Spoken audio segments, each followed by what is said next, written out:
Have you ever been too busy to miss important moments with your parents? Mai, a successful girl in the city, once thought that sending money back to her hometown was enough. But one day, when her father passed away without her seeing him for the last time, and then her mother passed away quietly, Mai understood what it meant to regret too late. Today's story will make you think about how you love your parents. Don't look away, because every detail will touch your heart. In a small peaceful village, there lived Mr. Min and Mrs. Wah. They lived quietly in an old, level 4 house with moss-covered tiled roof. They had only one daughter named Mai, to whom they had poured all their love, hope, and sweat throughout their lives. When Mai was young, her family was not well off. Mr. Min worked as a bricklayer. Mrs. Wah sold vegetables at the market.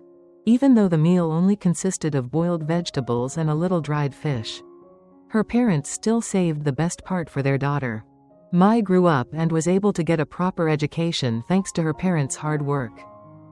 The day Mai passed the university entrance exam, Mrs. Wah hugged her child and cried, while Mr. Min ran around the neighborhood boasting, "My daughter passed the university entrance exam."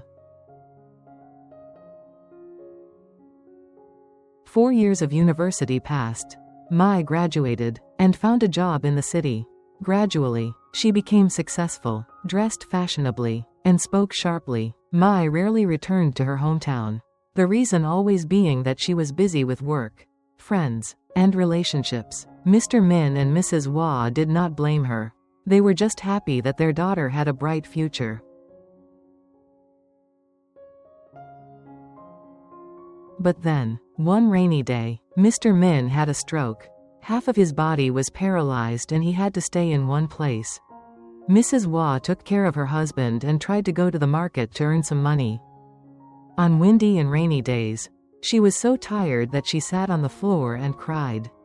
But she still did not dare to call her daughter, afraid of disturbing her.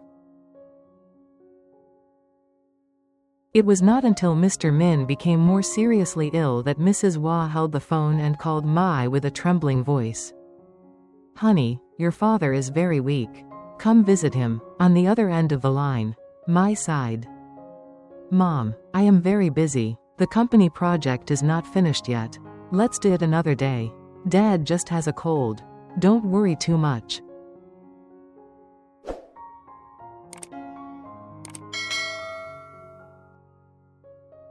Mrs. Wah was silent. She knew her husband's health would not last much longer. But hearing her son say that, she had to swallow her tears. In the following days, Mr. Min continued to have fevers and could not eat or drink. Mrs. Wah stayed up all night wiping her husband's body and feeding him spoonfuls of thin porridge. Once, she almost fainted but still tried to get up because she could not leave Mr. Min alone. Then the saddest day came.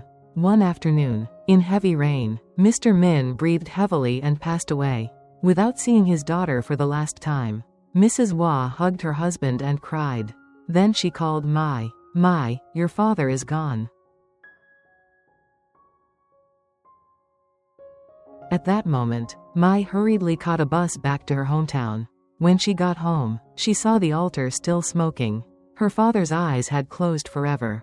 Mai was stunned. She knelt down before the portrait, tears streaming down her face. "Dad, I'm home. Why didn't you wait for me?" Mrs. Wah looked at her son, her eyes tired, her voice hoarse. "Your father waited for you until the last minute, but you didn't come home.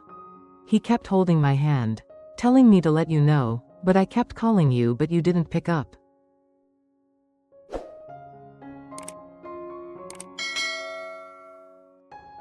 Mai choked, each word like a knife cutting. "I'm sorry. I was so busy. I didn't think you would leave so soon." After the funeral, Mai asked her mother to come live with her in the city so she could take care of her. But Mrs. Wah shook her head. "I'm used to living here. You just take care of your work." I just hope you come home to visit sometimes. Mai nodded, but then her visits to her hometown became less frequent. Every time her mother called, she said she was busy and would make an appointment for another time. Mrs. Wah knew her daughter was busy, so she just smiled gently. Yes. Try to stay healthy, okay? A year later, Mrs. Wah began coughing a lot and her body became very weak. The district doctor diagnosed her with a serious lung disease and required long-term treatment. Neighbors advised Mai to take her mother to the city for treatment. But Mai hesitated. The cost up there is very high, and I am busy with work and do not have time to take care of her. Mrs. Wah heard, just quietly turned away. That night, she wrote a letter to her daughter, Mai. I don't blame you. I understand you have a hard time making a living. But I wish I could see you a few more times. A few days later, Mrs. Wah passed away in her sleep. When the neighbor called to inform her, Mai was shocked and immediately asked for leave from work to run home. But it was too late. On the altar was a portrait of her mother smiling gently. Next to it was an unfinished letter she had written. Mai hugged the letter and cried silently, a feeling of guilt weighing heavily on her heart.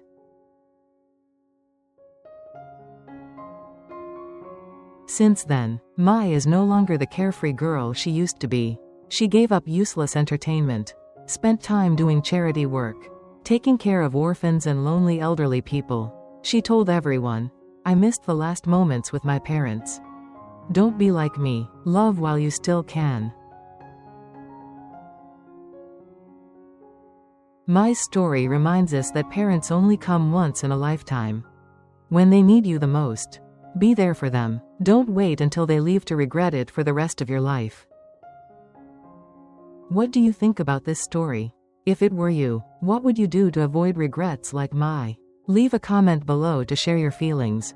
And if this story touches your heart, don't forget to like, subscribe to the channel and turn on the notification bell so you don't miss out on meaningful stories about family love.